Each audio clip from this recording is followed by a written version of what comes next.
চোকোলাভা কেকের রেসিপিটা শেয়ার করব বলেছিলাম, তাই শেয়ার করলাম। তোমরা প্লিজ পুরোটা দেখো, নাহলে বুঝতে পারবে না। প্রথমে নিয়ে নিতে হবে 70 গ্রাম মতন ডার্ক চকলেট। তো তোমরা বর্নভিলা বা আমুলের ডার্ক চকলেট নিতে পারো। সেটাকে একদম ছোটো ছোটো করে কেটে নিয়ে একটা কাঁচের বাটির মধ্যে নিয়ে তার মধ্যে নিতে হবে 50 গ্রাম মতন বাটার দিয়ে ওটাকে মাইক্রোওয়েভে তুমি গলিয়ে নিতে পারো, অথবা ডাবল বয়লার করতে পারো। গরম জলের মধ্যে বাটিটা বসিয়ে নিয়ে মেল্ট করতে পারো। আর মেল্টিংয়ের সময় অল্প সামান্য একটুখানি দুধ দিয়ে দিতে হবে। তারপর ওটাকে ফ্রিজে রেখে দিতে হবে সেট করার জন্য। এরপর আমাদের যে চায়ের কাপ থাকে, সেই চায়ের কাপের হাফ কাপ তেল, সাদা তেল একটা পাত্রে নিয়ে তার মধ্যে নিতে হবে হাফ কাপ, ওই একই কাপের হাফ কাপ চিনি গুঁড়ো। তারপর চিনি গুঁড়োটা তেলের মধ্যে অনেকক্ষণ মেশাতে হবে, যতক্ষণ না মোটামুটি চিনিটা গুলে যায়।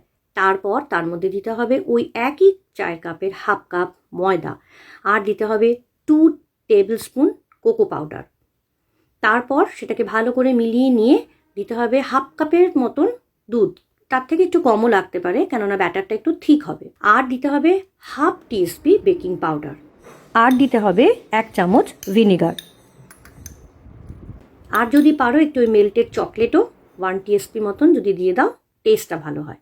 তারপর আমাদের যে বাড়িতে নর্মাল কাঁচের বাটি থাকে, সেই বাটির মধ্যে একটু বাটার গ্রিস করে নিয়ে তার উপরে ময়দা দিয়ে এক্সট্রা ময়দাটা ফেলে দিতে হবে।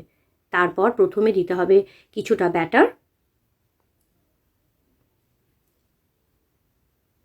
আর তারপরে দিতে হবে যে ফ্রিজে যে আমি সেট করতে দিয়েছিলাম চকলেট গানাশটা, সেই চকলেট গানাশটা শক্ত হয়ে গেছে দেখতেই পাচ্ছ, তার কিছুটা দিয়ে দিতে হবে, একটু বেশি করেই দিতে হবে ভেতরে দিয়ে প্রত্যেকটাই দিতে হবে। তারপরে বাকি যে ব্যাটারটা থাকবে সেই ব্যাটারটা দিয়ে পুরোটা কভার করে দিতে হবে ওপর থেকে।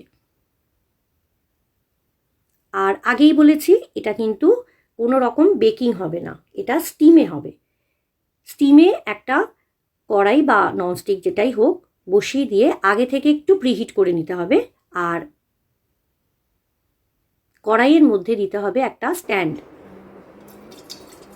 আর স্ট্যান্ডটা মোটামুটি ডুবে যাবে সেরকম অবধি জল দিতে হবে। তার ওপরে বাটিগুলো বসিয়ে দিতে হবে। আর তার আগে কিন্তু অবশ্যই একটু প্রিহিট করে নিতে হবে 2 থেকে 3 মিনিট মতন। আমার জল আরেকটু লাগতো বলে আবার আমি একটু অ্যাড করলাম, তোমরা প্রথমেই দিয়ে দেবে, অসুবিধা নেই।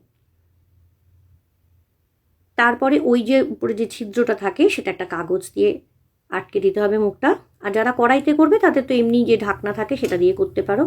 প্রথমে 2 থেকে 3 মিনিট হাই ফ্লেমে থাকবে, তারপরে গ্যাসটা একদম লো করে দেবে, দিয়ে 20 মিনিট মতন স্টিম করতে হবে। তাহলেই দেখবে মোটামুটি কেকটা কিন্তু খুব সুন্দরভাবে বেক হয়ে গেছে। এবার বলি, কেকটা কিন্তু একটু স্ট্যান্ডিং টাইমও দিতে হবে, মোটামুটি 5 মিনিট। তারপর ওপরে চিনির গুঁড়ো একটু ছড়িয়ে দিতে হবে ডেকোরেশনের জন্য। এই যে কেক আমার একদম রেডি। কেকটা কাটলেই পুরো মুখে দিলেই মিলিয়ে যাবে, আর ভেতরে তো রয়েছে চকলেট। অসাধারণ খেতে। তোমরা অবশ্যই বাড়িতে করিয়ে কিন্তু আমাকে জানাবে কেমন লাগলো। ভালো লাগলে লাইক, কমেন্ট আর শেয়ার করে দিও।